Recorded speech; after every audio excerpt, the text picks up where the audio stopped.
Assalamualaikum warahmatullahi wabarakatuh. Yang terhormat Ibu Zamrud Mirah Delima, SEMSI, selaku dosen mata kuliah Sistem Pengendalian Manajemen, dan teman-teman semua yang saya banggakan. Terima kasih atas kesempatan yang diberikan kepada kelompok kami untuk mempresentasikan materi penyusunan anggaran. Sebelumnya, izinkan saya memperkenalkan anggota kelompok terlebih dahulu. Saya sendiri, Najwa Wilda Husnafaza dengan NIM akhir 097. Kemudian ada Putri Cahyani dengan NIM akhir 047. Dan yang terakhir, Linda Wahidatun Nikmah dengan NIM akhir 065. Pada materi penyusunan anggaran ini, terdapat 9 subbab yang akan kita bahas. Yang pertama, ada pengertian anggaran. Kedua, hakikat anggaran. Ketiga, perbedaan dengan prediksi. Keempat, kegunaan penyusunan anggaran. Kelima, kategori anggaran. Keenam, jenis-jenis anggaran. Ketujuh, proses penyusunan anggaran. Kedelapan, aspek-aspek keperilakuan. Dan yang terakhir, teknik-teknik kuantitatif. Untuk materi yang pertama akan dijelaskan oleh rekan saya. Baik, saya akan menjelaskan pengertian anggaran. Anggaran sendiri yaitu suatu rencana yang disusun secara sistematis yang meliputi seluruh kegiatan perusahaan yang dinyatakan dalam unit atau kesatuan moneter dan berlaku untuk jangka waktu tertentu yang akan datang. Dari pengertian tersebut, anggaran mempunyai 4 unsur, yaitu rencana.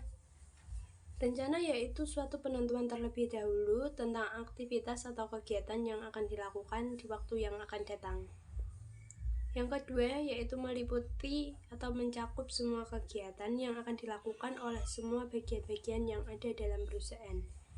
Yang ketiga, dinyatakan dalam unit moneter, yang artinya unit atau kesatuan yang dapat diterapkan pada berbagai kegiatan perusahaan yang beraneka ragam. Adapun unit moneter yang berlaku di Indonesia adalah unit rupiah. Yang keempat, yaitu jangka waktu yang akan datang, yang artinya menunjukkan bahwa anggaran berlaku untuk masa yang akan datang. Anggaran adalah taksiran-taksiran tentang apa yang akan terjadi serta apa yang akan dilakukan di masa yang akan datang. Anggaran merupakan kerja atau output terutama berupa taksiran yang akan dilaksanakan di waktu yang akan datang. Karena itu, maka anggaran dituangkan dalam suatu naskah tulisan yang disusun secara teratur dan sistematis. Berdasarkan definisi dan pengertian anggaran dapat disimpulkan bahwa anggaran harus bersifat formal, yang artinya anggaran disusun dengan sengaja dan bersungguh-sungguh dalam bentuk tulisan. Bahwa anggaran bersifat sistematis, yang artinya anggaran disusun dengan berurutan dan berdasarkan logika. Anggaran juga dapat disimpulkan bahwa suatu saat manajer akan dihadapkan pada suatu tanggung jawab untuk mengambil keputusan. Anggaran juga dapat disimpulkan bahwa keputusan yang diambil oleh manajer tersebut merupakan pelaksanaan fungsi manajer dari segi perencanaan, koordinasi, dan pengawasan. Selanjutnya yaitu hakikat anggaran. Hakikat anggaran merupakan alat penting untuk perencanaan dan pengendalian jangka pendek yang efektif dalam organisasi. Suatu anggaran operasi biasanya meliputi waktu 1 tahun dan menyatakan pendapatan dan beban yang direncanakan untuk tahun itu. Anggaran memiliki karakteristik sebagai berikut. Yang pertama yaitu anggaran mengestimasi potensi laba dari unit bisnis tersebut. Yang kedua, dinyatakan dalam istilah moneter. Walaupun jumlah moneter mungkin didukung dengan jumlah non-moneter, contohnya unit yang terjual atau diproduksi. Yang ketiga, biasanya meliputi waktu selama 1 tahun. Yang keempat, merupakan komitmen manajemen. Manajer setuju untuk menerima tanggung jawab atas pencapaian tujuan anggaran. Yang kelima, usulan ditinjau dan disetujui oleh pejabat yang lebih tinggi wewenangnya dari pembuat anggaran. Yang keenam, setelah disetujui, anggaran hanya dapat diubah dalam kondisi waktu yang tertentu. Yang ketujuh, skala Secara berkala, kinerja keuangan aktual dibandingkan dengan anggaran dapat variance dianalisis serta dijelaskan. Proses penyusunan anggaran harus dibedakan dari perencanaan strategis dan prediksi. Selanjutnya yaitu perbedaan anggaran dengan prediksi. Anggaran berbeda dengan prediksi dalam beberapa hal. Suatu anggaran adalah suatu rencana manajemen dengan asumsi implisit bahwa langkah-langkah positif yang akan diambil oleh pembuat anggaran yang menyusun anggaran guna membuat kegiatan yang nyata sesuai dengan rencana. Jika prediksi, yaitu hanyalah suatu perkiraan yang akan atau mungkin terjadi, tetapi tidak mengandung implikasi bahwa pembuat prediksi akan berupaya untuk membentuk kejadian sehingga prediksinya akan terrealisasi. Berbeda dengan anggaran, suatu prediksi memiliki karakteristik sebagai berikut. Yang pertama yaitu, suatu prediksi bisa dinyatakan atau tidak dinyatakan dalam istilah moneter. Dan yang kedua yaitu dapat untuk periode waktu kapanpun. Jadi itu tidak dalam waktu tertentu. Yang ketiga, pembuat prediksi tidak menerima tanggung jawab untuk memenuhi hasil yang diprediksikan.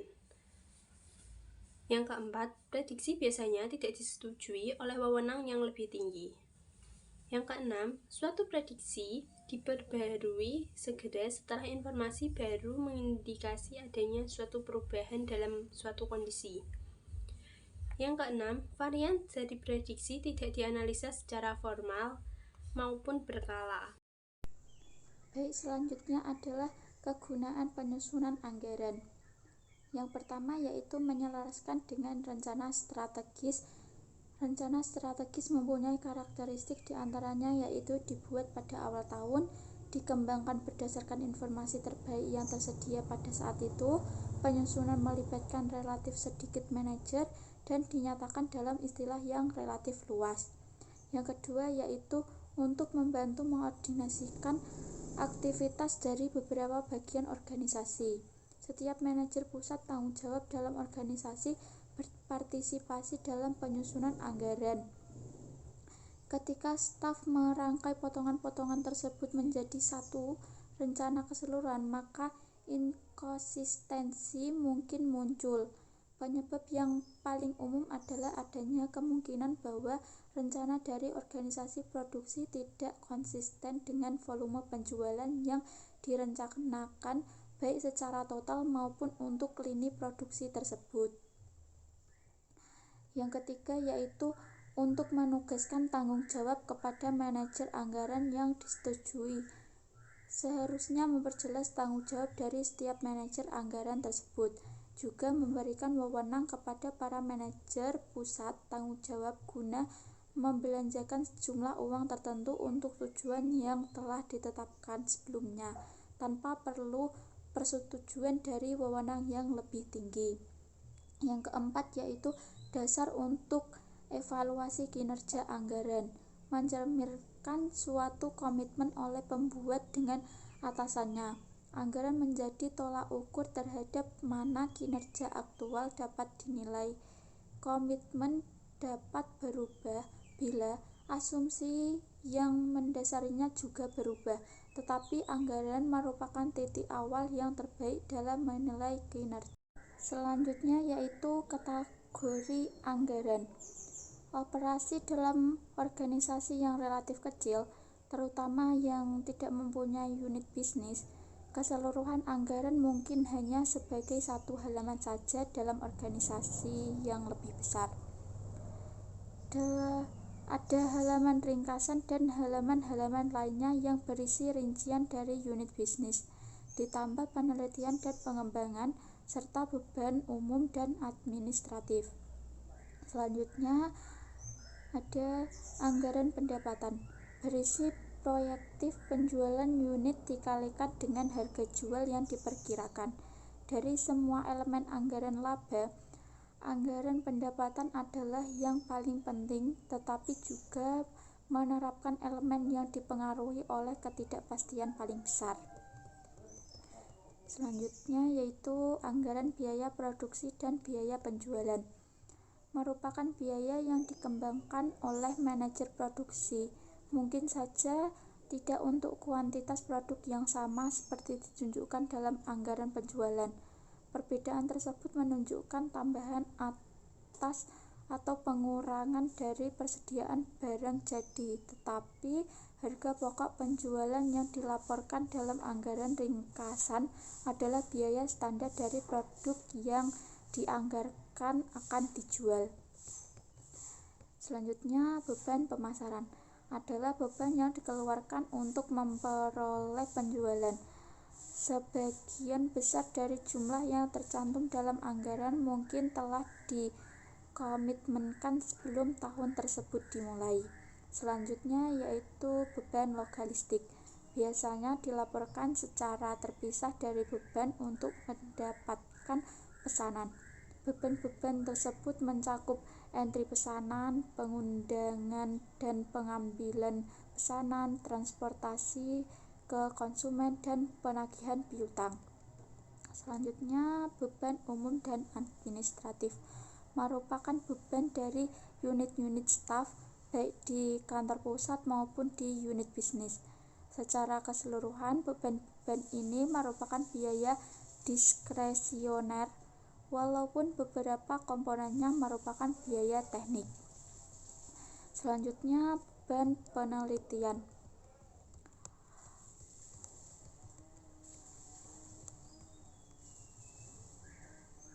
Selanjutnya yaitu beban penelitian dan pengembangan. Anggaran penelitian dan pengembangan menggunakan salah satu dari dua pendekatan, di antaranya yaitu jumlah total merupakan fokusnya. Jumlah tersebut mungkin merupakan tingkat pengeluaran saat ini disesuaikan dengan inflasi, ataupun jumlah yang lebih besar, dengan keyakinan bahwa lebih banyak uang dapat dibelanjakan pada waktu yang baik. Jika perusahaan memperkirakan suatu peningkatan dalam pendapatan penjualan, atau jika terdapat penjualan yang baik untuk mengembangkan suatu produk atau proses baru secara signifikan. Yang terakhir ada pajak penghasilan.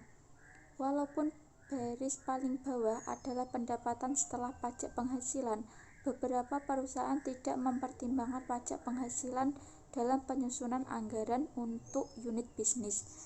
Ini disebabkan karena kebijakan pajak penghasilan ditetapkan di kantor pusat. Jenis-jenis anggaran. Yang pertama, anggaran operasi adalah anggaran kegiatan dalam rangka mencapai tujuan laba tahun yang akan datang.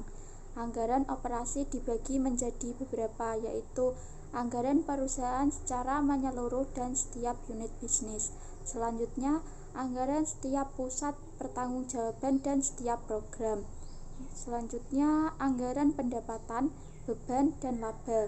Selanjutnya, anggaran beban fleksibel dan anggaran statis. Yang terakhir, periode anggaran bulan dan triwulan.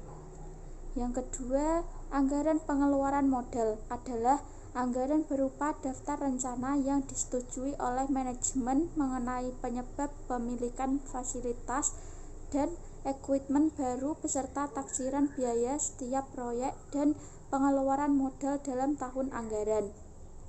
Yang ketiga, anggaran kas adalah anggaran yang menunjukkan elemen-elemen dan jumlah kebutuhan kas dan sumber-sumber kas suatu organisasi tahun yang akan datang. Yang terakhir, anggaran neraca adalah anggaran yang menunjukkan implikasi berbagai macam anggaran pada elemen-elemen neraca, yaitu aset, liabilitas, dan ekuitas tahun yang akan datang. Baik, yang selanjutnya yaitu proses penyusunan anggaran. Proses penyusunan anggaran ini terdiri dari 8 poin. Yang pertama ada Departemen Anggaran.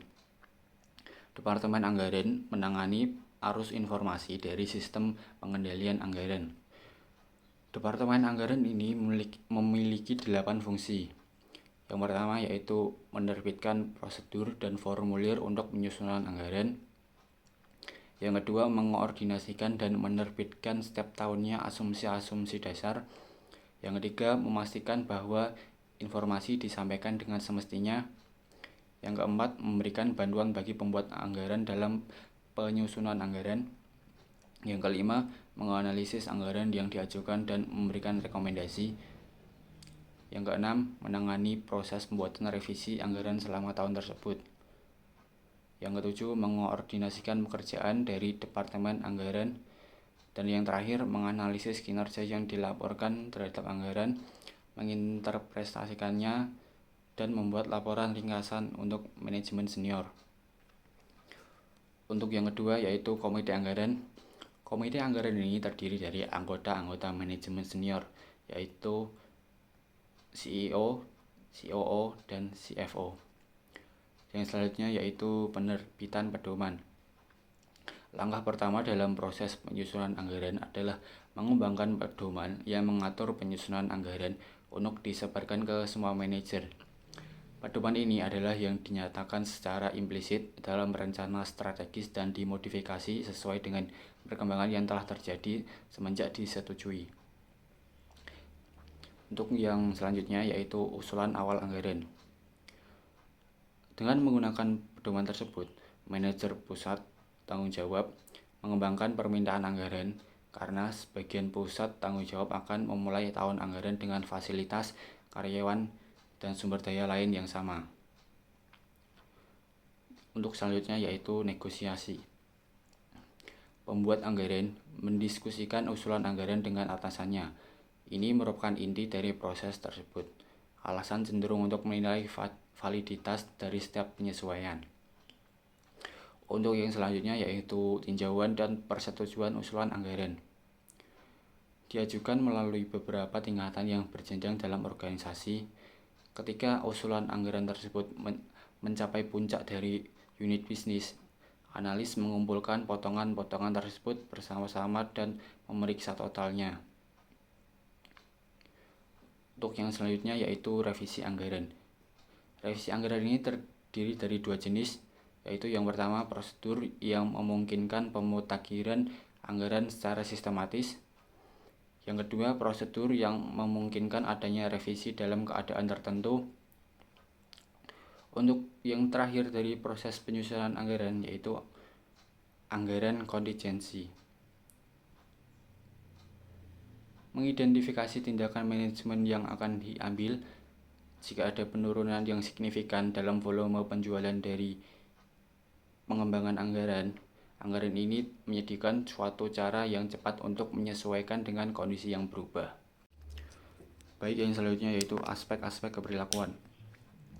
Aspek-aspek keperilakuan ini terdiri dari 4 aspek. Yang pertama, partisipasi dalam proses penyusunan anggaran. Proses di mana pembuat anggaran terlibat dan mempunyai pengaruh dalam penentuan besar anggaran, mempunyai dampak yang positif terhadap motivasi manajerial, karena kemungkinan ada penerimaan yang lebih besar atas cita-cita anggaran jika anggaran dipandang berada dalam kendali pribadi manajer. Yang kedua, tingkat kesulitan dari target anggaran yang ideal adalah anggaran yang menantang tetapi dapat dicapai. Target anggaran tidak boleh terlalu rendah karena akan menurunkan semangat kerja, dan target anggaran tidak boleh terlalu tinggi karena akan ditentang. Salah satu keterbatasan dari target yang dicapai adalah kemungkinan bahwa manajer unit bisnis tidak melakukan usaha yang memuaskan ketika anggaran tercapai. Yang ketiga, keterlibatan manajemen senior adalah supaya sistem anggaran manapun menjadi efektif dalam memotivasi pembuat anggaran. Tanpa partisipasi aktif manajemen senior dalam proses persetujuan, beberapa manajer akan menyerahkan anggaran yang mudah dicapai atau anggaran yang berisi kelonggaran yang berlebihan untuk kontingensi yang mungkin.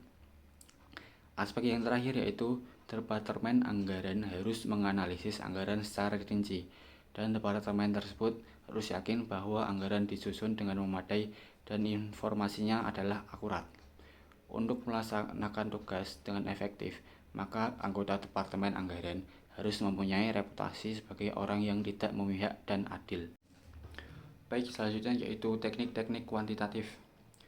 Teknik-teknik kuantitatif ini terdiri dari 2 teknik. Yang pertama yaitu simulasi. Simulasi adalah model yang membangun situasi real dan kemudian memanipulasi model ini sedemikian rupa untuk mengambil kesimpulan tentang situasi real. Penyusunan dan peninjauan anggaran adalah proses simulasi. Untuk teknik yang kedua, yaitu estimasi probabilitas setiap angka dalam anggaran, adalah estimasi titik, yaitu jumlah tunggal yang paling mungkin. Sebagai contohnya, estimasi penjualan dinyatakan dalam sejumlah tertentu unit dari setiap jenis produk yang akan dijual. Estimasi titik ini perlu untuk tujuan pengendalian. Baiklah, sekian presentasi dari kelompok kami. Mohon maaf jika terdapat salah kata. Jangan lupa like, comment, dan subscribe ya guys. Sekian, terima kasih. Bye-bye.